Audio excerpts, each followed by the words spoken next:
Every day with you is magic. Every kiss is better than the last. It's a home I've never known, a place I know will last.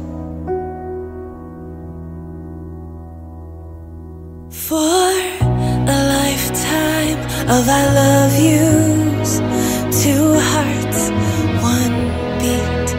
You whisper to me, be mine. Tanging hiling namin ng wife ko na nawagabayan pa kayo ng Panginoon, lalo na sa mga desisyon nyo sa buhay, at syempre patnubayan kayo ng, bigyan kayo ng Panginoon ng magandang kalusugan at magandang pagsasama. At tanging advice ko lang din, lalo isa rin sa sarili ko, na panatilihin ang pag-uunawaan sa isa't isa. Kung anumang problema ang meron, kaya niyang pag-usapan at lahat ng bagay kaya masolusyonan. Dasal lang palagi at huwag magkalimot sa Panginoon. Yun lang po, maraming salamat. Congratulations sa inyong dalawa. Sana yun na talaga, ito na talaga ang tagumpay.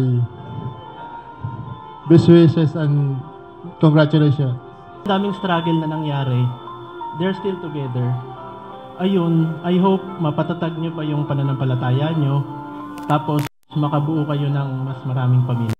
I mean, mas maraming anak. Sana, maging masaya kayo palagi.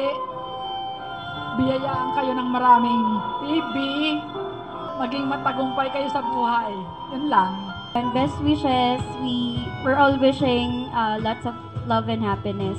God bless sa family, and ayun, sana makabalik na kayo. Yun naman yung alam kong ninanasa nyo din, di ba? Kanina nung nakita kita, parang naluha ako. I'm just really happy for you, whatever's happening sa life mo. Nakwento mo na this is something that you really wanna happen sa iyo and sa family niyo nga, kasi you're growing na rin. And I'm really happy that this finally happened. And ayun, I'm so glad and so honored to be part of your entourage. Ayun, so happy marriage to the both of you. Congratulations. Isang malusog at masayang pamilya ang wish ko para sa inyo.